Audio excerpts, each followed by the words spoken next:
Regresamos como los grandes. Hola Elena, Alfredo, hola, hola. Mónica. Hola, hola. Con grito incluido, ¿ah? Está muy bien. Bueno. 2026, con todo. Exacto. Que viva y que siga la fiesta. Bueno, Elena, ¿cómo es esa cuestión que de repente los motociclistas tienen que andar con su chaleco y su casco? Recuerdo yo que la señora Presidente había dicho que le iba a ayudar al quien no tuviera, pero, y cuénteme dónde está el dinero. Ay, ¿dónde está el dinero? Continuaremos con esta famosa frase. Pues vean ustedes la sorpresa que nos ha dado en este inicio de 2026 en la Dirección Nacional de Vialidad y Transporte, y es que ha implementado entre que aquellos que terminaban de celebrar Año Nuevo, dice todos tienen que utilizar un chaleco reflectivo, los conductores de motos. Y lo más interesante que quiero que debatamos acá es que justamente cuando yo venía de camino para el programa, veo a dos personas que están siguiendo esta normativa, tanto el conductor de la moto como su pareja, una mujer, y los dos andan sus chalecos, pero llevaban una niña en medio. La niña no andaba ni casco. Entonces, ¿nos educamos o es más fácil imponer? ¿Dónde está la educación vial, que realmente es lo que debería de importarnos? Porque ahí pueden ellos seguir una norma de seguridad, mas no están protegiendo la vida de esta niña, que es un ejemplo que yo les puedo dar de muchísimos que ustedes pueden ver todos los días. Y era una niña quizá 4 años, creo yo que podría tener. Entonces quiero que hablemos más adelante, porque quiero que seamos nosotros esa voz que creemos conciencia, que realmente la gente entienda de que si el gobierno como tal o la dirección encargada no nos da una educación vial, lo hagamos por nosotros mismos, por propia conciencia y por nuestro entorno. Sí, ojalá que sí. Tienen que poner de su parte los motociclistas, porque aquí de parte del gobierno no le interesa absolutamente nada. Bueno, Alfredo, se ha desatado la presidentitis en el Congreso Nacional. ¿Qué tiene esa silla que se la disputan como unos 8 candidatos? Algo pasa en las mieles del legislativo, son adictivas y suele ocurrir que se resultan ser también plataformas, trampolines, porque hay personas que se sientan en esa silla y en el pasado reciente, de alguna manera, todos, salvo algunas raras excepciones, han aspirado a la guayaba presidencial. Hay una especie de, enfermedad allí en el hemiciclo. Hay que fumigar bien porque hay presidentitis. Increíble, pero hasta personas que están fuera del hemiciclo, y me refiero a no diputados, hasta ellos están también fantaseando, soñando en ¿qué pasaría si yo fuera el presidente del legislativo? Nos estaremos conversando de eso y, por supuesto, ¿hay requisitos para ser presidente del legislativo? ¿O realmente hay vacíos que son aprovechados para que cualquiera pueda aspirar? Lo conversaremos en breve. Mónica, y qué terrible lo que ocurrió pues en el Congreso Nacional. En ese ataque que circunstancialmente alcanzó a una diputada, no iba dirigido contra ella, pero ella estaba ahí cuando estaban dando declaraciones diputados nacionalistas antes de reunirse para pues llevar a cabo esa sesión que buscaba bloquear la acción de la Comisión Permanente Ilegal del Espurio Luis Redondo. Bueno, con esa última definición que diste, nos damos cuenta que este poder del Estado, el poder legislativo, está secuestrado por Luis Redondo. Ya no solo estamos hablando de una persona que es usurpadora, sino que también es terrorista. Ya le vamos a explicar con el Código Penal en mano por qué. ¿Quién llamó a los colectivos sabiendo que iba a haber una sesión de autoconvocados donde resultó lesionada una de las diputadas nacionalistas? De usurpador a terrorista, a traidor a la patria. Pero ya no solo son estos delitos del tipo político, sino que también existen delitos penales. Vamos a contarles a ustedes con todos los detalles, con la ley en mano, ¿cuántos años podría esperar Luis Redondo luego de lo que sucedió en el Congreso Nacional? Y bueno, a pesar de que ya llevamos más de 9 meses de estar al aire, todavía hay gente, tenemos detractores por nuestro nombre y les aclaramos, aquí está la definición, véanla ustedes. Este no es un nombre inventado antojadizamente, ahí está en el diccionario de la Real Academia Española. Aquí este selecto grupo está para expresar sorpresa, protesta, disgusto o rechazo. Les guste o no les guste, nos tendrán que soportar en 2026. CAFU.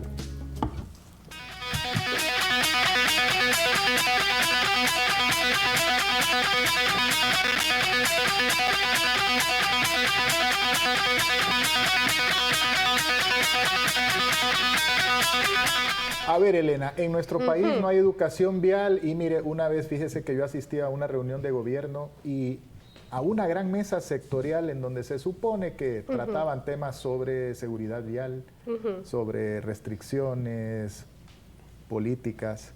Pero mire, a lo que se iba esa mesa, ¿sabe a qué era? A tomar café con pan, café con semitas, unas semitas hermosas, eso sí. Deliciosas. Pero en lo más mínimo escuché yo una recomendación práctica para poder salvaguardar la vida de o los motociclistas, o los conductores, o los transeúntes. Es que mire, solo en Honduras no tenemos placas, hay varios vehículos que no tienen placas, y ahora a los motociclistas no andan placa, pero les exigen que anden un chaleco. Entonces, ¿qué está pasando? No tenemos educación vial. Cuando vamos a hacer nuestro examen de conducir, nos dicen lea el libreto, que ahí está la ley de tránsito. Claro, es muy enriquecedora, lo digo porque yo lo he hecho y asimismo hice el examen de tránsito, pero fuera de ello, a usted no le van a decir ni más ni menos.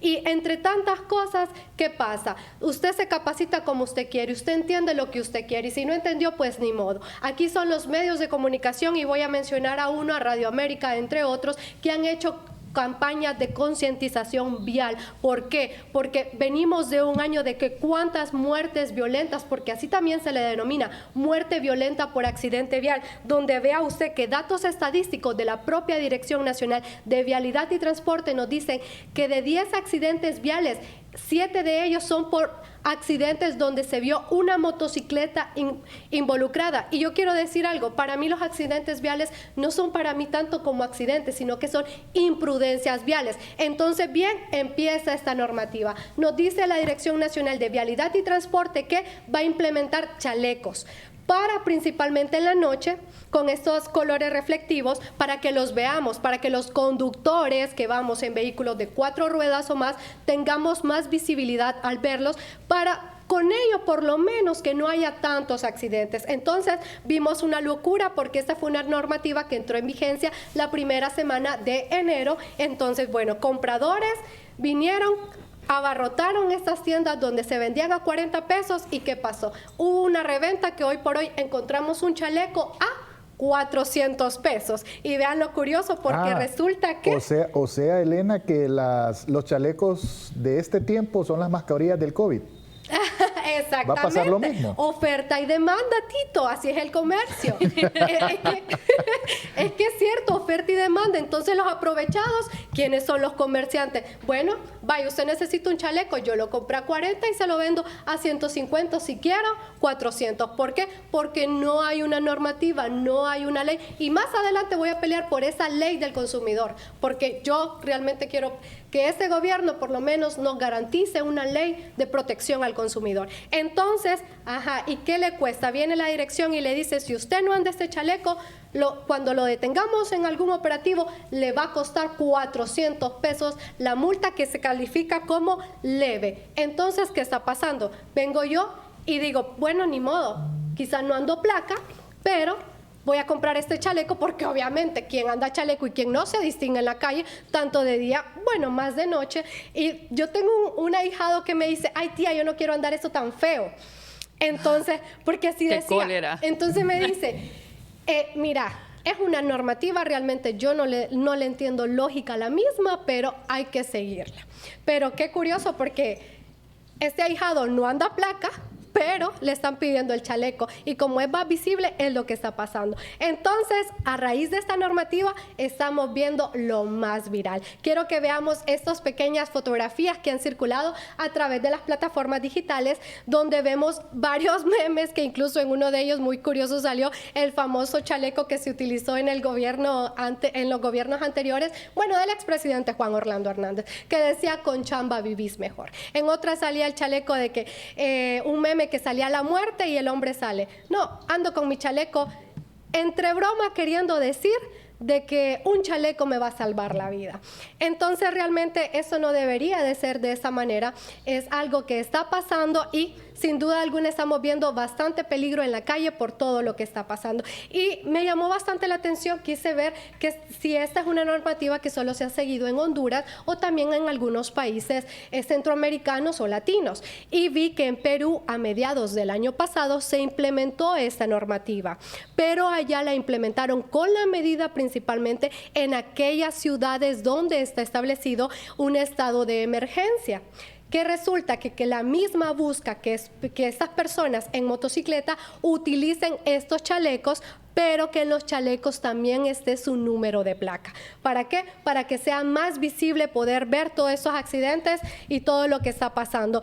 Y en este caso también los robos que se están reportando, una alta incidencia de robos en esos estados en Perú. Pero aquí en Honduras solo se está haciendo por el tema de prevención, pero realmente existe una crítica que por ello los propios motociclistas están llamando a una marcha. Están diciéndole que se están oponiendo. La misma marcha se estaría llevando en estos días, pues allá en un municipio del departamento de Colón, donde ellos pues realmente dicen humildemente trabajamos, no podemos comprar un chaleco de 400 pesos porque ya todo subió, oferta y demanda y es lo que les está costando. Aparte que ven la medida, ellos lo dicen absurda. Porque, ¿de qué sirve que una moto ande un chaleco, pero si no tiene educación vial? Si se le arruinó un foco de la parte delantera o trasera, en la noche, ¿cómo lo vamos a ver si ese conductor no tiene educación vial? Y por eso recalco la palabra. Muchas veces los accidentes que se dan hoy en día, a mi criterio, no son precisamente un accidente, son imprudencias viales. Lo digo porque a mí me ha pasado situaciones donde tuve 2 percances viales con 2 diferentes motociclistas. Uno de ellos era un menor de edad que realmente me dio muchísimo pesar y me llevó todo el bumper. No se quería ser responsable, pero ¿qué hizo la mamá? Él iba con la mamá, hijo detente. Bueno, imagínese que cómo es de grave la situación vial, que ya, Alfredo, ya van más de 2,000 accidentes. Oíme, solo llevamos una semana, ni siquiera llevamos el primer tercio del primer mes del año. ¿Cómo es posible eso? La estadística nos dice que 2025 cerró con 1,894 muertes en accidentes viales. Y ciertamente, la estadística nos refiere que en 7 de cada 10 accidentes viales están involucrados motociclistas. Estamos, amigos, a poco de llegar a la mitad del mes de enero y estamos fácilmente llegando al medio centenar de víctimas mortales en accidentes viales. Solo el primer fin de semana de este año tuvimos casi una treintena de accidentes viales. Así como está la víspera, así va a estar la fiesta. Y uno puede entender que cuando nos quieren poner mecanismos de rigurosidad por temas de seguridad, nos incomoda. Y más si tiene que ver con sacar plata del bolsillo, particularmente en la cuesta de enero. Básicamente, con una semana de antelación, Vialidad y Transporte hizo la socialización a través de redes sociales y a través de medios. Pero muchas veces los hondureños escuchamos lo que realmente queremos oír y a veces nos mostramos ignorantes de las leyes. Amigos, recuerde que saber operar una máquina no equivale a saber conducir. Usted puede saber cómo meter primera, segunda, tercera, etcétera, etcétera en esa moto y saber cuál es el clutch, cuál es el acelerador, en fin. Pero si no sabe leer las señales de tránsito y no sabe que cuando un coche pone las intermitentes es que se va a detener, o cuando un coche que va adelante enciende las luces rojas es porque está estacionado, ahí se va a ir a sembrar. Y se lo digo porque lo he visto. Pero vamos, por cuestiones de seguridad, usted trate de conducir con precaución. En este momento, el llamado de los padres de familia. Sabemos que hay muchos hipotes que, tienen la osadía y quieren vivir la experiencia de la alta velocidad. Mejor que anden en una bicicleta, no le compre una moto, porque algo puede pasar cuando alguien no tiene la madurez para conducir un automotor de 2 o 4 ruedas, al final de cuentas. Y eso es lo que, Mónica, vos estás advirtiendo, bueno, como buena madre de familia, a ninguno de tus hijos se te pasó por la cabeza darle una moto. Y uno me la pidió. Bueno, tu hijo mayor Sí. te dijo, mamá, ya estoy en edad, necesito una moto para Y esta es la que movilizarme. quiero, te dijo. No, y fue una bien lucha. sutil porque me dijo, bueno, voy a comenzar a trabajar y voy a ahorrar para comprarme una moto. Yo dije, estás loco. Apenas tenés 20 años. Muy bueno, pero yo para eso voy a comenzar a ahorrar. No, ahorrar para comprarte un carro o algo así, pero hay que explicarles por qué. Porque yo le dije, el óvulo prefrontal, que es aquel que te hace... No, es que tengo que explicarle por medio de O la sea, ciencia. con ese vas a ir a pegar al suelo. Tengo que explicarle por medio de la ciencia porque ellos son muy visuales en este campo. Entonces le abrí una foto y le dije, mira, ese es el lóbulo prefrontal. Y este comienza a desarrollarse desde los 2 a los 5 años más o menos de edad y termina de desarrollarse aproximadamente a los 25 años. Entonces, la impulsividad que tenemos de la adolescencia, de la juventud, de que podemos salir a las 3 de la madrugada a una gasolinera porque se nos antojaron unos churros y no pensamos en las consecuencias que ahora pensamos y mejor nos quedamos en cama y nos da esta ansiedad en considerar salir a esa hora, ya lo tenemos desarrollado nosotros, pero ustedes no, hijo, le dije. Entonces, no estás tomando en cuenta las consecuencias que puede tener el darte una motocicleta, porque así como... una persona cercana a vos me dijo, no, su hijo se hace de mi casa a su casa en menos de 20 minutos. Entonces yo ya voy calculando cómo vas a manejar vos en una motocicleta. Y yo no te lo puedo permitir. Ahora, si querés tomar este tipo de decisiones, lo podés hacer, pero ya bajo tu techo, vos pagándote tus propias cosas. Entonces, los padres tenemos que evitar que nuestros hijos tomen estas decisiones. Si viven bajo nuestro techo, si son menores de edad, si somos tutores legales de los jóvenes, tenemos incidencia sobre sus decisiones. Yo le iba a preguntar a Elena, pero no la quería interrumpir. ¿Cuántos años tiene su ahijado? 20. Bueno, todavía vive con sus padres. Exactamente. ¿Y los padres le dijeron que no o le permitieron tener la motocicleta? Es ahí donde aplaudo su decisión. Yo, soy la madrina, así que no puedo influir mucho, y más si su mamá acepta una decisión. ¿Por qué? Porque él viene y dice, es que ya no quiero caminar en transporte por el peligro que está, porque es algo real, Mónica. No todos tienen acceso a que sus padres los lleven o los traigan, o poderse pagar a este medio de transporte popular que ahora existe, el Uber, transporte privado. Entonces, entiendo yo, pero realmente cuando a mí me cuenta yo, Dios Padre, cubre su entrada y salida cada día de su casa, porque realmente es un deporte para mí extremo andar en una moto. Yo creo que me pondría nerviosa saber que lo está haciendo, pero respeto. Es parte de las decisiones y a veces nos pueden pasar situaciones en las que nos van a dejar una experiencia. Sí, también. hay que valorar también como padres para qué va a utilizar este método de transporte. Sí, porque lo que va a usar la moto porque quiere ir a ver a la novia, porque yo lo puedo llevar a la universidad y yo lo puedo ir a traer de la universidad a la hora que sale. Porque él me puede hacer un tiempo de espera, ¿no? Porque también hay que enseñarles la paciencia. Y lo que quiere es la moto para ir a ver a la novia o salir con los amigos, ahí sí no le veo mucho sentido. Creo que todo eso se tiene que tomar en cuenta porque uno como padre, es cierto, hace muchos sacrificios a la hora de cancelar sus actividades por dar ese tiempo a traer y llevar a los hijos a actividades extracurriculares, a algunas actividades de diversión y todo eso. Pero todos esos factores se toman en cuenta. Ahora, si me estás diciendo a mí que es por ir a ver a la novia, por salir con tus amigos, porque te querés ir a ahí sí no lo sacrifico.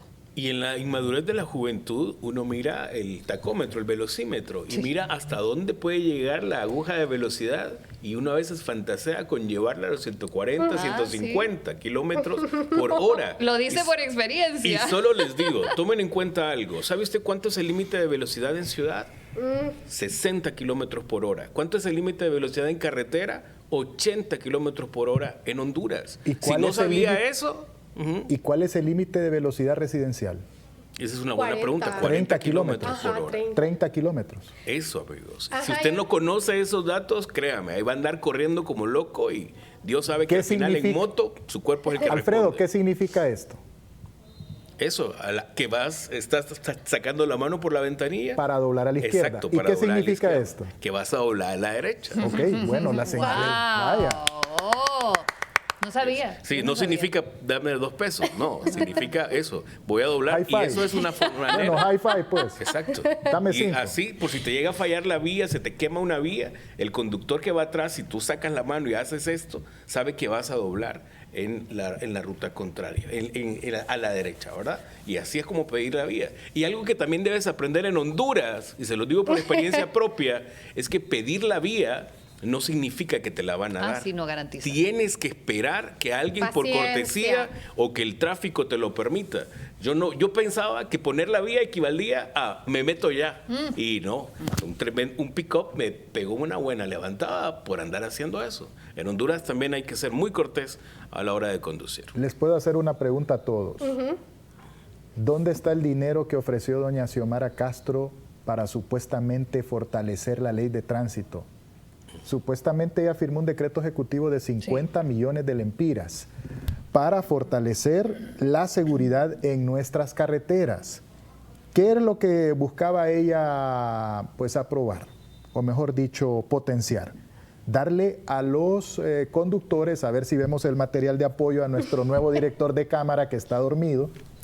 Pues Saludos. Sí, saludos al director de cámara que está dormido, para que vean ustedes que pues aquí también hay que estar pues al galope. Pues doña Xiomara ofreció un casco protector, ofreció un chaleco reflectante, ofreció lentes protectores, ofreció botas y calzado cerrado, ofreció guantes de protección, ofreció placas visibles y ofreció también cambiar luces y señales. Para eso había aprobado 50 millones. Bueno, ¿dónde está todo el dinero? ¿Dónde está este equipo? ¿Para quién se aprobó? ¿Quién se benefició?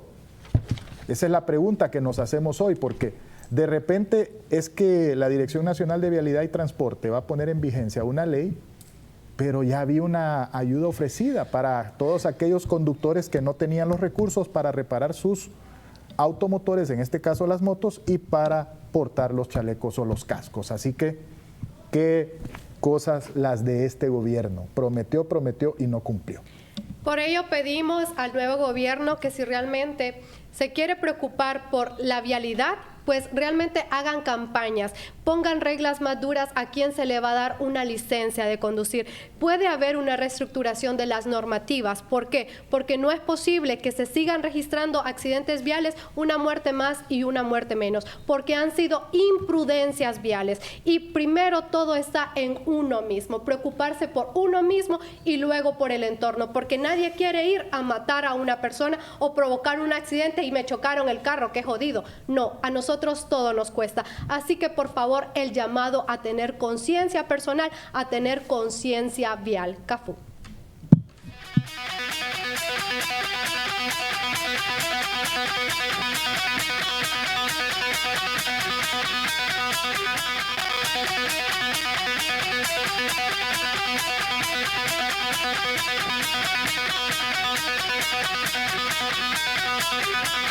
Qué terrible lo que sucedió en los bajos del Congreso Nacional. El daño que recibió la diputada Gladys Aurora López es, bueno, no se puede decir que accidental, Mónica, es coyuntural. Ella estaba ahí en ese momento cuando fue arrojado el explosivo, este explosivo de contacto. Pero sí, los colectivos de Libertad y Refundación buscaban provocar un daño. A eso los mandaron don Luis Redondo y don Manuel, a provocar pues conmoción, a buscar interrumpir el proceso de realización de una sesión legal. Por lo tanto, estas dos acciones están incluidas, están descritas en el Código Penal como una acción terrorista. Bueno, a lo que te estás refiriendo es al dolo eventual. El dolo eventual es cuando una persona, sin buscar directamente un resultado dañino como la muerte, prevé ya que su acción podría causar algún daño. Eso es un dolo. solo que es tipificado como dolo eventual. Esto lo tendrían que ver los fiscales, lo decía Maribel Espinosa. Si no es el fiscal general, tendrá que ser el fiscal adjunto. Y si no es el fiscal adjunto, entonces sería el director de fiscales. Correcto, porque uno de ellos tres tiene que cumplir. Y ya lo demandaba también el CONADE, que exigen una investigación de este hecho criminal, porque lo que nosotros vemos ya es terrorismo. O sea, ya no estamos hablando de traición a la patria ni de usurpación, estamos hablando de terrorismo. Y no solamente violencia política. No, terrorismo. Ya no es violencia política, sino más. Es terrorismo comandado por un usurpador de un poder del Estado. O sea, que es terrorismo desde el Estado. Están sacando dinero de las arcas, dinero nuestro, para agredernos y atacarnos a nosotros mismos. Ahí pude haber estado yo, pudo haber estado usted, cualquier persona pasando, un periodista, un camarógrafo, cualquier persona, como le digo, es dolo eventual. O sea que la persona sabía que podía hacer daño, sabe que puede causar la muerte, sabe que puede causar lesiones, eso es un dolo eventual y aún así decide hacerlo. Cualquier persona pudo haber estado allí. Ahora, ¿por qué decimos Luis Redondo? Porque hay una autoconvocatoria del Pleno de Diputados, que esto es constitucional, porque habían más de 77. Y luego, cuando Luis Redondo se da cuenta de esto, viene y convoca a la Comisión Permanente Espuria, que nada tenía que estar haciendo. Se meten ellos dentro del hemiciclo, mandan a cerrar con la policía para que el Pleno del Congreso Nacional no pudiera entrar y se tuviera que quedar en el estacionamiento. Y dijeron, bueno, no nos importa dónde, nosotros aquí en el estacionamiento vamos a sesionar. Somos más de 78 diputados. Aquí estamos casi todos. Y luego había un segundo anillo de seguridad porque Maribel Espinosa, desde tempranas horas, había hecho el llamado a las Fuerzas Armadas y a la Policía Nacional a resguardarlos porque ellos iban a tener esa reunión en el Legislativo. Las Fuerzas Armadas cumplió con su papel. La policía estaba haciendo caso a la petición de Luis Redondo y no les permitió a los diputados del Pleno, a los autoconvocados, entrar en el hemiciclo, donde hubieran estado resguardados. Bueno, se quedaron en el estacionamiento. Había un segundo anillo de seguridad, que era el que había hecho las Fuerzas Armadas de Honduras a través de la Policía Militar. Y esto gracias a la ayuda del general Valerio, quien ahora es jefe del Estado Mayor Conjunto.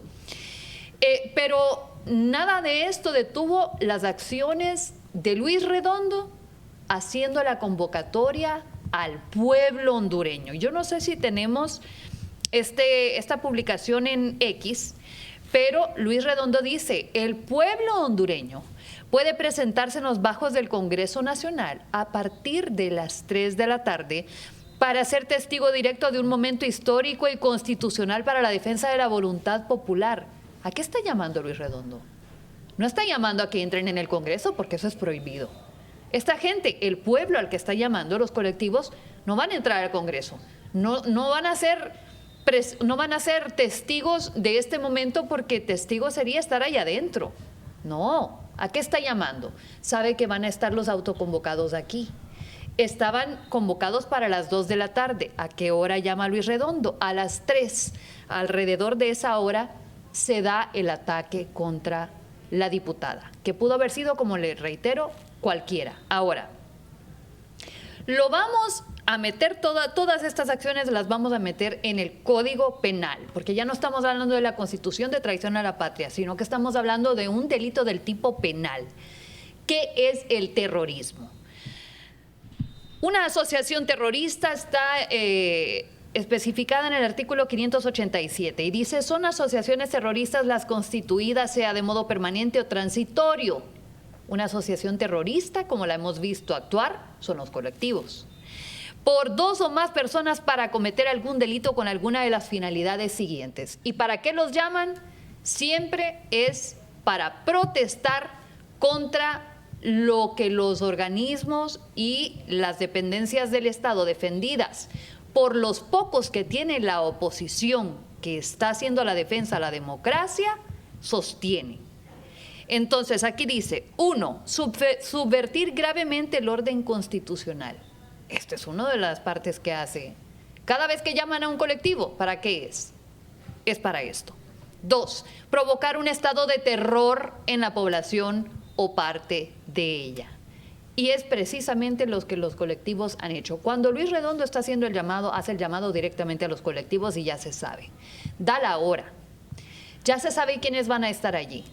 O sea, vamos a ver más adelante en la tipificación cómo esta persona está participando con la cooperación. Vaya, si usted no quiere decir que Luis Redondo es el autor intelectual de esto, pero es una persona que está cooperando con el terrorismo porque está dando detalles de dónde va a ser la reunión, de a qué horas, de quiénes van a estar ahí, a quiénes está convocando. Todo esto lo está facilitando a una organización terrorista de la que él forma parte porque, como les digo, está cooperando. Los directivos, promotores y financistas de la asociación deben ser castigados con las penas de prisión. Mire lo que le podría caer a Luis Redondo. De 15 a 20 años de multa. 15 a 20 años de prisión. Los simples integrantes de la asociación terrorista deben ser castigados con las penas de prisión de 10 a 15 años. Los financistas, se entiende, a los que de cualquier modo contribuyen o ayudan a contribuir por sí o por persona interpuesta a la financiación de las asociaciones terroristas.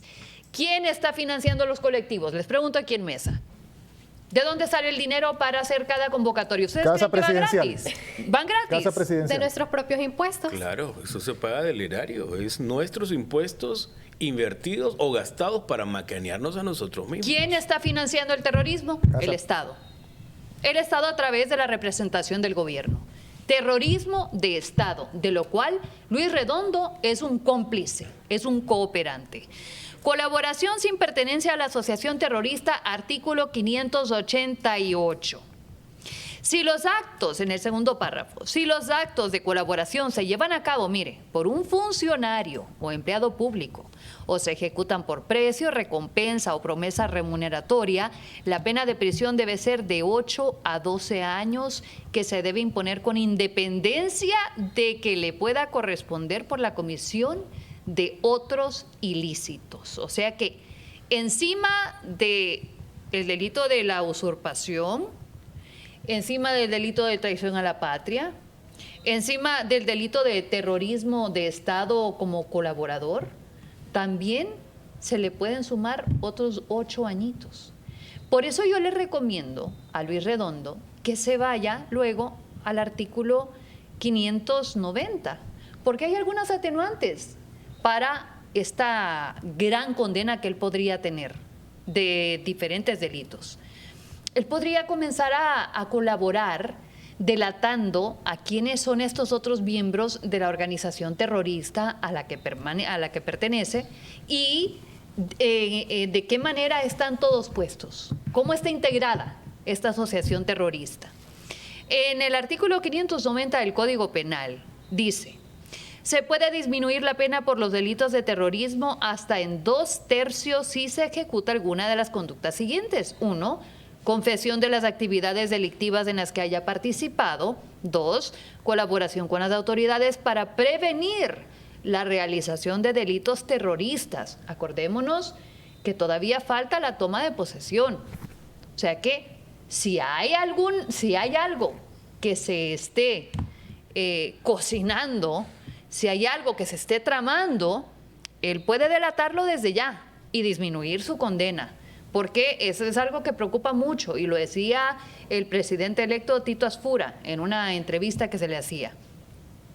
Desarrollo de actividades encaminadas a privar a la organización delictiva de medios y recursos predispuestos para contribuir a su criminal actividad. Y 5, contribución de forma decisiva a la desarticulación de la asociación terrorista.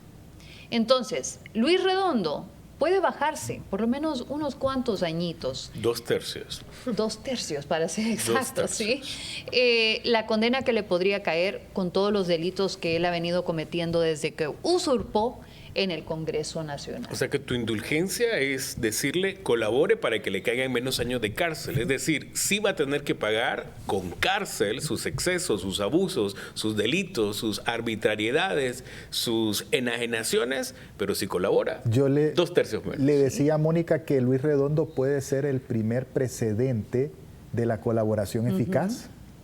¿Recuerda la ley de la cooperación? ¿Recuerda la ley de la colaboración La eficaz? No se ha usado. de delación que tanto promulgó la Maxi y que todavía sigue, vamos, como un asunto pendiente en nuestro tintero.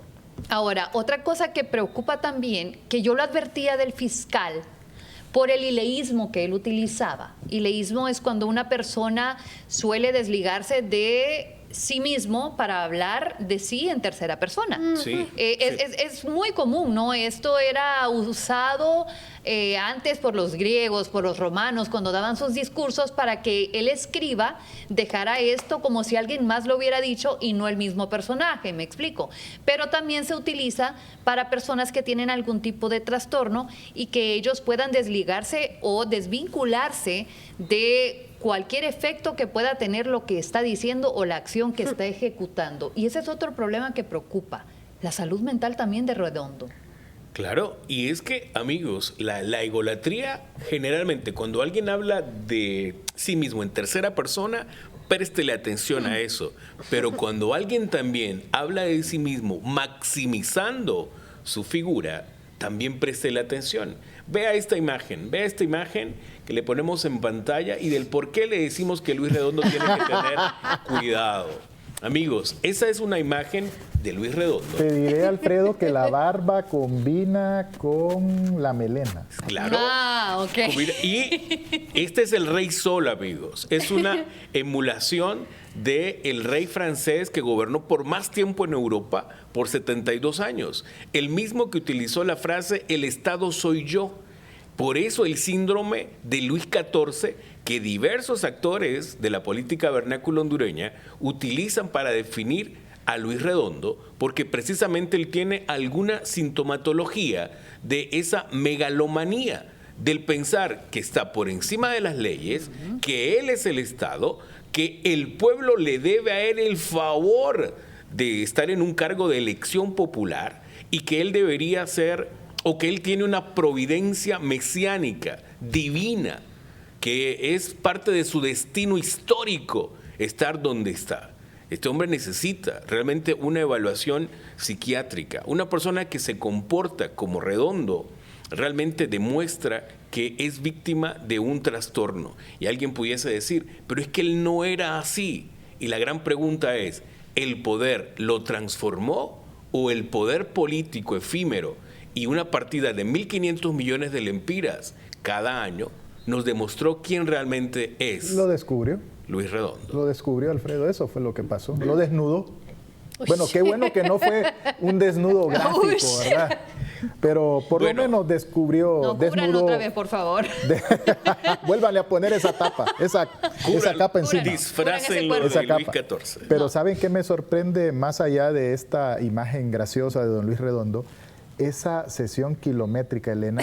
Yo vi algunos que, mire, estaban sentados tan erguidos en sus curules que digo yo, qué dolor de espalda han de haber aguantado al día siguiente después de escuchar una perorata de Ramón Barrios terrible, pero que ni en los tiempos, solo en los tiempos de Fidel Castro y Hugo Chávez se escuchaban esos tamagaces tan largos. De casi 2 horas, para ser un poco más clara. ¿Sabe usted qué pasa el detrás de cámaras? ¿Qué pasa detrás de, vaya, yo aquí dando un discurso? Quitan los zapatos. ¿Será que todas aquellas personas están prestando atención a lo que yo estoy diciendo? Vea usted estas imágenes donde, lamentablemente, es lo que ha pasado a lo largo de estos 4 años, donde aquí, en esta sesión más reciente, está Ramón Barrios, que por cierto perdió, pues no tuvo otra vez que el pueblo votara por él. También y vean aquí esta reunión. Aclaremos que solo estaban sus propios, el propio Partido Libertad y ni todo el partido libre. ¿Y ahí qué estaban haciendo? Cuchichando, chismeando, jugando naipes, leyendo comentarios, viendo redes. Chismeando. Publiqué eso que dijeron de mí, ve. chismoseando, ¿ves? Y este es Bartolo Fuentes, mire, ahí estaba, mira, leyendo sus mensajitos y todo. Entonces, ¿qué pasa? ¿Qué pasa con estos congresistas? ¿Por qué muchos de ellos no fueron reelectos por justamente esto? La pendejada que uno les dio para que fueran allá a pelear por nuestros derechos, porque se hacían llamar el Congreso del Pueblo. ¿Y qué hacían? ¿Estar chismeando o estar en el teléfono? Mire, nadie. ¿Por Él qué estuvo cree, Elena, hablando. que en la primera convocatoria de la Comisión Permanente y Legal no hubo quórum?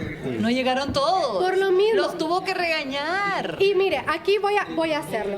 Ellos se vieron en la obligación de ir porque ante los suyos ellos tenían que quedar como aquellos guardianes que siempre estuvieron al pie de la letra defendiendo cada proceso y en este caso el proceso electoral, porque al final y al cabo, ¿qué dijeron después de esta sesión a medianoche a los periodistas presentes? Aquí estamos y declaramos que las elecciones son totalmente fraudulentas y por eso exigimos otra vez la revisión y el conteo de las 19,000 y más actas. Entonces, no nos dejemos que nos vengan a decir este tipo de cosas cuando ni ellos mismos están poniendo atención a lo que están diciendo. Realmente vamos a tener más congresistas de este tipo, porque si bien muchos de los que vimos en esta reunión no fueron reelectos, otros sí. Entonces nosotros tenemos la responsabilidad de exigir y ver realmente lo que pasaba. Agradezco a este periodista pues que compartió qué pasaba detrás de una pantalla. Otra elección que está pendiente es la elección de la presidencia del Congreso Nacional y tenemos que aprender a desglosar las personalidades y el carácter de todos aquellos que están propuestos. Algunos los hemos conocido porque tienen muchos años ya en el Palacio Legislativo, en el hemiciclo, y a otros los conocemos por sus andadas. Entonces, tenemos que aprender a desmenuzar y ser muy intuitivos. Lo que nosotros veíamos ayer, lo comentábamos con Rodrigo Javier, era que hay actitudes que dejan en desnudo a la persona y cómo ésta actuaría siendo un líder. O sea, una persona que quiere liderar el Congreso Nacional no puede tener este tipo de actitudes y es algo en lo que yo no había reparado hasta que Rodrigo me lo dijo. Quiero que miremos este video, Mónica, porque dicen que los amigos uno los conoce en dos lugares, en los hospitales y en la cárcel.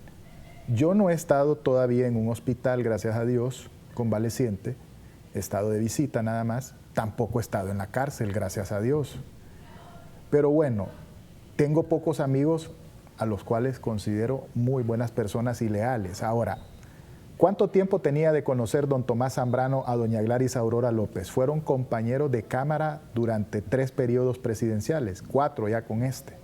Fueron compañeros de directiva en 2 periodos. Coincidieron ahí en la mesa directiva del Congreso. Esta reacción de don Tomás Zambrano deja mucho que decir acerca de su personalidad como un líder. Si él aspira a presidir el Poder Legislativo, él nunca tuvo que haber abandonado a su compañera Gladys Aurora López, quien estaba ahí, pues,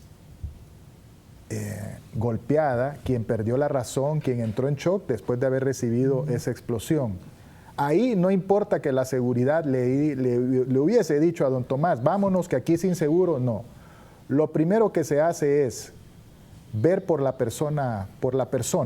En este caso, pues, es una dama. Fue compañera suya en la junta directiva, es correligionaria. Con mucha más razón, don Tomás tuvo que haber atendido a doña Gladys Aurora López. Ahí cuando salió corriendo, yo te dije, Mónica, ¿cómo se llama el famoso personaje de la literatura que puso pies en polvorosa? Y eso se me vino a la mente. ¿Será que don Tomás Zambrano, cuando venga una verdadera crisis o haya una verdadera crisis en el Congreso, va a salir corriendo por esos pasillos? ¿Será que va a implementar la misma estrategia? Porque si en este momento de apremio que se necesitaba socorrer a una vida, pues no dudó en hacerle caso a sus guardaespaldas, titubeó para ayudar, pero no titubeó al momento que su seguridad le dijo tenemos que irnos. Pues ¿qué sucederá cuando tenga que asumir o afrontar crisis mucho más grandes, situaciones más peligrosas en el Congreso Nacional. Pues ya con esta situación, yo les puedo decir, muchachos, por mucho apoyo que haya del presidente electo, don Narria Fura, a la candidatura de don Tomás aquí, como decimos nosotros, cafú, él solo se descartó. Sí, ahí conocimos mucho de su carácter. Y alguna gente que estaba conectado con nosotros en YouTube me decía, uno nunca sabe cómo uno va a reaccionar. En realidad, en un momento, bueno, pero si usted no está acostumbrada a decir malas palabras, a usted no se le va a salir una mala palabra en un momento, decir, me va a elevar. No, en un momento de extrema emoción o euforia, ¿cierto? Por eso lo Bueno, digo, no bueno, puedo decir. ok. Cuando Entonces, alguien me va a golpear el carro, este hijo de la gran. Ay, no. y usted está sola en el vehículo, no hay nadie más que le va a porque escuchar. el respeto me lo debo a mí misma, yo no. Exactamente, entonces esto da a conocer cuál es su carácter en la cotidianidad. Por ejemplo, los militares están entrenados para en un momento de esto resguardar a la persona. O sea, a ellos no se les ocurre escuchar el estallido y buscar un refugio. No es así. Entonces, lamento mucho decirlo, por mucho que a ustedes les guste como candidato para presidente del Congreso Nacional, hay que dejar a un lado este fanatismo por ciertos personajes que nos hemos creado en la cabeza como que son unos príncipes o qué sé yo, para comenzar a verlos por la realidad. Porque ese es el error que muchos cometieron cuando apoyaron que fuera Luis Redondo el presidente del Congreso Nacional. Se saltaron todo el procedimiento de la elección del presidente para decir, oh, lo apoyamos, porque quiere decir que le están cumpliendo a la alianza. Y miren lo que tenemos hoy. De un presidente usurpador que se impuso a patadas y a mordidas, a lo que lo estamos tipificando hoy aquí, el delito que cometió. Terrorismo. Y yo sé que debe de ser difícil descolgarse de ese poder bajo el cual está protegido y amparado en estos momentos de todos los delitos que ha cometido. Y no solo de eso, sino dejar ir todo el dinero que debe de pasar por sus manos debe de ser sumamente complicado.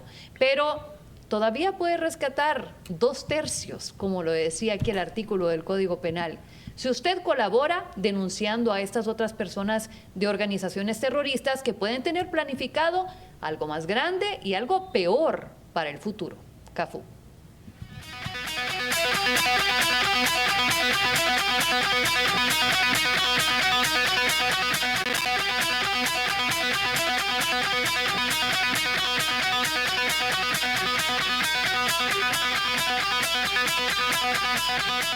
¿Qué tendrá esa silla del Congreso Nacional que muchos aspiran a ella? Fíjate que deberíamos de pedir un raite vos y yo. No.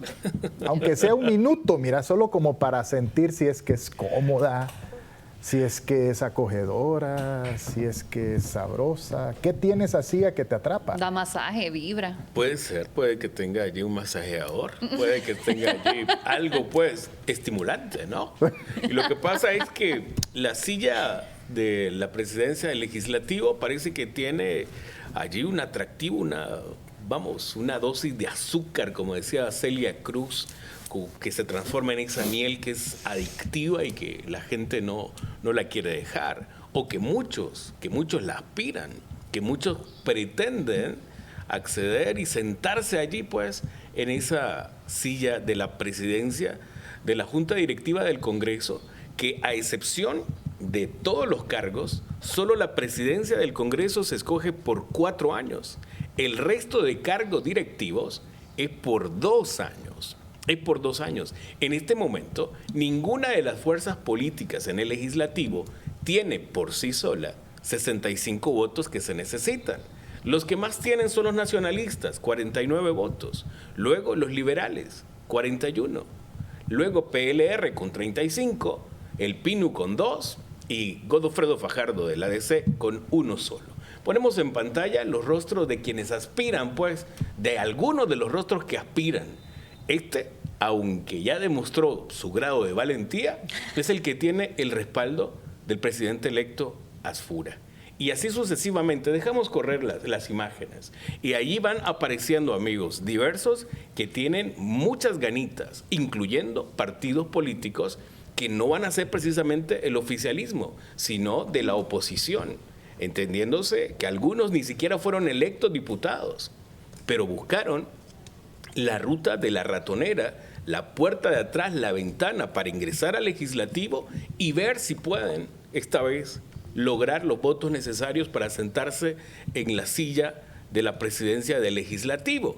Sí nos llama la atención que hay algunos que ni siquiera, se postularon para ser ni alcaldes, ni diputados, pero sí a la presidencia dicen, oigan, si todo mundo quiere y si todo mundo se le antoja, ¿por qué yo no? Ya vamos a escuchar la declaración que virtió Salvador Narrala y algunos decían, está bromeando, está siendo sarcástico, pero su lenguaje corporal creo que en realidad no está mintiendo, porque dicen, Jorge Calix le entró, Redondo tiene esa fantasía, ese delirio de querer entrar también por la ratonera y hasta el mismo Mel Zelaya. Y Mel dice, no, yo no estoy negociando, yo no quiero. Lo que pasa es que a Mel ni siquiera le creemos el Padre Nuestro, porque hasta eso se le olvida. Que no se lo Mel, sabe. que hasta eso se le olvida, pero no le creemos ni el Padre Nuestro. Un político de oficio, un animal político, que diga, no, yo no aspiro, no le crea. Porque como decían algunos, solo el que no respira, no aspira. Sí quieren, sí quieren. Y Narrala declaró esto respecto a la presidencia del legislativo. Si no hay un diputado en ningún partido, me voy a tener que meter yo.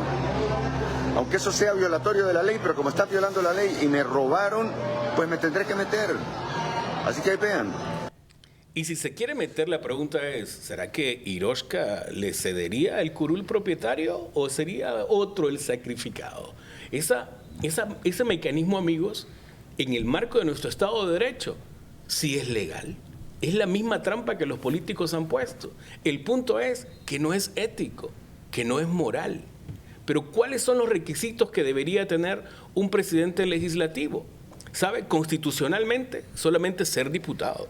Y para ser diputado ni siquiera necesita una profesión universitaria. Ser mayor de 21 años, ser hondureño, haber radicado por 5 años en el departamento que va a representar. Y así, algunos requisitos formales. Pero para ser presidente legislativo, sí necesitamos a alguien que tenga liderazgo, que tenga capacidad de conciliación, que sea un muy buen negociador, que sea valiente, que no sea un sobalevas ni arrastrado del poder ejecutivo, que de alguna manera se respete la independencia de poderes, que sea una persona que no tenga señalamientos de corrupción, que no tenga señalamientos de narcotráfico. Ojalá y sea una persona proba. Nótese que no le he mencionado que pertenezca al partido político ganador de las elecciones presidenciales o que tenga la mayoría de votos de la bancada mayoritaria. Se trata realmente de un liderazgo que sea positivo, que sea valiente, que sea independiente, que sea realmente un servidor y que ciertamente puede tener aspiraciones políticas. Seguramente alguien que se sienta en esa silla luego dice, aquí se manda rico, pero aquí el presupuesto son 1.500 millones, 2.000 millones de lempiras, pero en el otro lado la partida confidencial puede ser de 10.000 millones de lempiras. ¿Cuál me conviene más? Sería alguien que cumpla su deber y que sepa que aunque aspire, no pierda la justa dimensión de lo que es ser un servidor público y no alguien que se quiere hartar a mordidas la red pública, alguien que tiene adicción por las ubres de la red pública y que no quiere dejar de libar esa leche nutritiva. Fíjate que en algún momento nosotros discutimos con Mónica qué requisitos debía de tener una persona que aspire a ser diputado. Y yo creo que te dije, Mónica, por lo menos el título superior, el título universitario. Me dijo Mónica, no, eso es muy exigente. Además que te van a decir que estás violando los derechos humanos. Vaya pues, le digo yo, te pongo un requisito más simple, que por lo menos no rebuzne. Exacto. Que no hable con onomatopeyas, que no ladre, que no rebuzne, que no maulle, para que no sea el gato de nadie. Mira, pues. Llegan un montón de animales, por ejemplo, gente que habla con animales como Sergio Castellanos. Exacto. Bueno, que los podemos tildar de animales, que no son animales políticos, pero que tienen un comportamiento anormal. Exacto. ¿Les aplicamos una prueba psicológica también? ¿Les aplicamos la prueba antidrogas? Fíjate que eso sería importante, que les aplicásemos realmente, que para la inscripción como candidatos, no cuando ya llegan, ya cuando son electos, ya los tenemos sentados en la borra. Ya tenemos el problema en la... Exacto, debería ser parte del camino. Pruebas psicológicas, realmente, pruebas psiquiátricas, para que no sentemos a alguien que no parpadea, que es una clara señal de que eres psicópata. Alfredo, fíjate que hablábamos con el doctor Álvaro Albornoz, y estábamos hablando de cómo se violaba la soberanía popular que se expresa a través del voto cuando se trata de meter gente que no fue en las planillas, o sea, que nadie votó por ellos. Entonces, ahí no hay representatividad. Y por eso es que Salvador Narrala, por ejemplo, no podría entrar. Por mucho que renuncie todos los diputados del Congreso Nacional, porque él no estaba dentro de la planilla de los diputados y nadie votó por Salvador Narrala como diputado. Entonces, allí no está reflejado el voto popular. Y si nosotros nos vamos a los derechos de la Constitución, que es la que está más arriba, no lo permite. Lo que se permitía, eso de que renuncie el propietario, entonces viene el suplente, pero renuncia el suplente, entonces entra alguien. Partido. Eso es en un periodo de tiempo entre las elecciones y la declaratoria oficial. Ese tiempo ya pasó. Hay cuestiones que son éticas, amigos, y que son morales, y otras son, aunque tengan algún revestimiento, algún barniz de legalidad, ciertamente al final se convierten en una bofetada al pueblo hondureño. Pero ¿qué hay de los que aspiran, Elena? En el Partido Liberal, que son la segunda fuerza política que integrará el nuevo Congreso Nacional para el próximo periodo constitucional, también hay aspirantes a la presidencia del Legislativo. Hay aspirantes, más de alguno. Sin embargo, hay muchos expertos y me voy a referir precisamente a ellos porque, vaya, para empezar, pues no pude votar y vengo conociendo a muchos candidatos que están participando. ¿Qué está pasando? Recientemente vimos que por este proceso de elegir quién de ellos va a ser el representante del Partido Liberal para la presidencia del Congreso Nacional, surgieron 4 convocatorias. Entonces, ¿qué nos da a conocer más? La división interna que hay. Entonces, no tienen liderazgo entre ellos, ni queriéndose poner de acuerdo. Uno dice una cosa, otro, el presidente, que la asociación de alcaldes, bla, bla, bla, bla, bla, bla. Entonces, ¿qué está pasando? Uno de los analistas, Josué Murillo, dice: es el menos indicado del Partido Liberal porque no tienen ni liderazgo interno, mucho menos para reflejarlo en el Congreso Nacional. Escucha aquí sus declaraciones. La persona que ostente ese puesto tan importante, esa junta directiva, debe abrir espacios de participación, debe ser personas que escuchen inclusive a los que los critican, los disensos, porque no hay forma de fortalecer la democracia si no se escuchan todas las voces. Y ese fue el gran error de Luis Redondo y de esta junta directiva, que no puede repetir la siguiente. Mire, yo voy a ser muy claro con usted. El Partido Liberal tiene tantas divisiones que se está convirtiendo en el menos presentable para ostentar esa silla de la presidencia del Congreso. Con doña Julieta. Y bien, francamente, amigos, ahí están las posturas y las aspiraciones y los escenarios reales y los ideales. Pero ¿sabe qué es lo mejor que tendremos cuando ya el 25 de enero tengamos una nueva junta directiva en pleno? Es que habremos terminado con una grave etapa de oscurantismo, de ilegalidades, de imposiciones y de tener el estigma del peor Congreso. Así que un fuera Satanás, una exorcización o un exorcismo, una liberación de los demonios en el legislativo, RJ. ¿Será? Se los dije. Yo se los dije. Que había que luchar con todo por sacar a ese demonio del Congreso. Y se lo dije. Se logró. Y costó sangre, sudor y lágrimas. Pero se logró. Y si no, vean esta imagen. ¿Acaso este no es un Satanás? Sí, hombre. Este es el peor de los demonios que ha llegado al Congreso.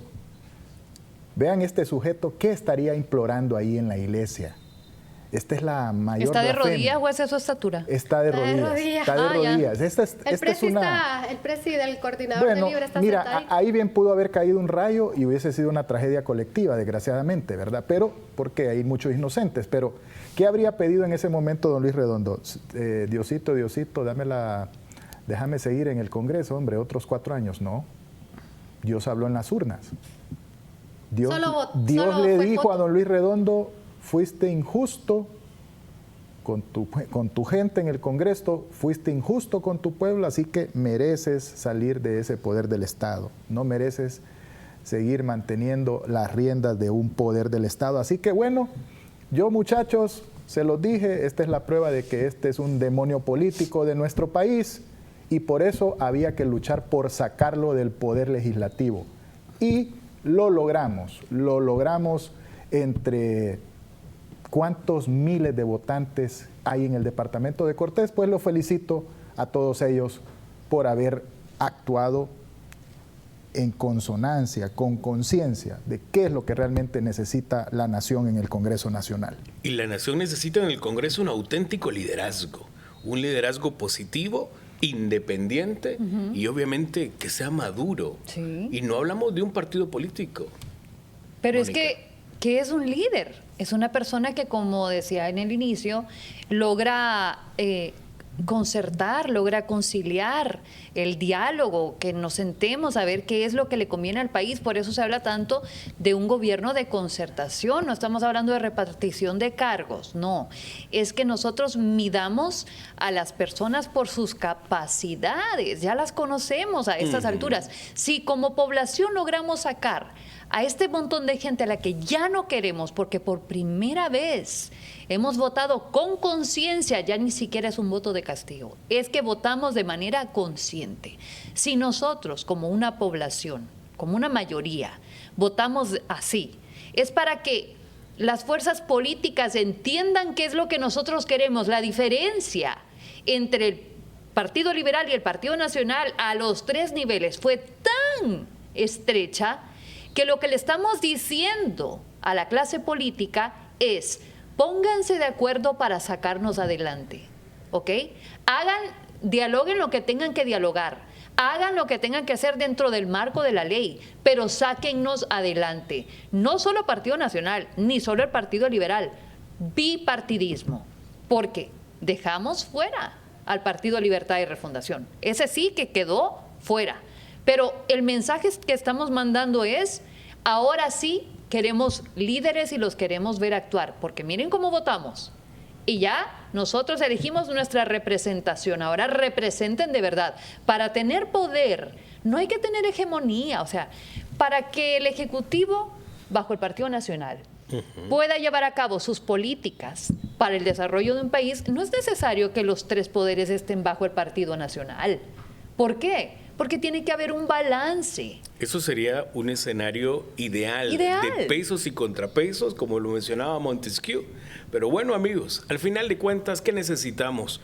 Un liderazgo positivo, que sea propositivo, muy maduro, independiente, muy valiente, que tenga capacidad de conciliación, capacidad de negociación y que respete de forma irrestricta la Constitución y las leyes. No más ilegalidades y una conformación integral en el legislativo, con el liderazgo de diputados y diputadas, con las mejores credenciales para ser realmente llamados padres de la patria.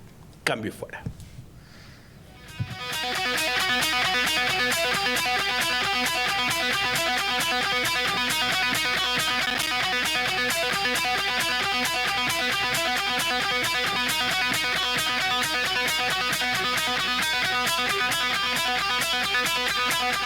Gobierno central, termine aunque sea un poquitito bien. Por favor, páguele a todas aquellas personas, a las barrenderas, páguenle a los empleados públicos en el área de comunicaciones que están pidiendo sus derechos laborales también. Asimismo, a todos aquellos docentes, que muchos de ellos votaron por ustedes, pero no quedaron, no fueron suficientes. No se vengan a enojar con ellos. Por favor, páguenle sus derechos laborales. Amigos, diciembre nos dejó un nuevo jefe del Estado Mayor Conjunto, un nuevo Estado Mayor Conjunto. La cuesta de enero, que muchos ven muy inclinada, también nos representará nuevos gobiernos municipales, algunos fueron reelectos, nuevo Congreso Nacional, así que hay una fuerza política que tendrá 90 votos para tomar bueno, 2 fuerzas políticas que tendrán 90 votos para tomar importantes decisiones y un presidente electo que el 27 de enero, en el legislativo, en esa sesión plenaria, recibirá la banda presidencial. Nos acorazamos en esperanza de tiempos mejores para nuestra nación. Ojalá que así sea. Si no ocurre, aquí estaremos para recordarles cuáles son esos errores que deben ser enmendados con urgencia. Yo quiero felicitar, miren, ya estas son las cosas positivas que vamos viendo en el nuevo gobierno, de lo que todavía se puede hablar, de las acciones positivas, al presidente electo Tito Aspura por la decisión que ha tomado de achicar el gobierno. Las instituciones dependientes del gobierno, muchas van a ser eliminadas. ¿Cuántas se crearon en el Partido Libertad y Refundación bajo estos 4 años de liderazgo de Xiomara Castro, solo para pagar los favores a aquellos simpatizantes que anduvieron en las calles con ellos? Y resulta que ahora, después de 4 años, no les han pagado profesores, no les han pagado a los del canal oficial, los de Canal 8, no les han pagado a los de la Secretaría de Planificación Estratégica, en los hospitales no hay medicinas, o sea, y así podemos seguir. No hay dinero para pagar tanto burócrata. Entonces, una de las primeras cosas que yo quiero felicitar es esta determinación del presidente electo Tito Aspura en decidir achicar el tamaño del Estado. Y bueno, después de todos los malos augurios que recibimos en nuestros distintos canales de redes sociales por parte de simpatizantes de Libertad y Refundación, solo les quiero decir algo. Sobrevivimos nosotros como programa y Libertad y Refundación se acabó. Aplicando el dicho, cuando ustedes iban, muchachos, nosotros ya habíamos regresado.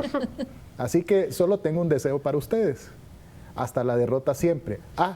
Y en este año 2026... vamos a tener nosotros aquí como programa una iniciativa ciudadana. No los vamos a refundir, los vamos a rebautizar. CAFU.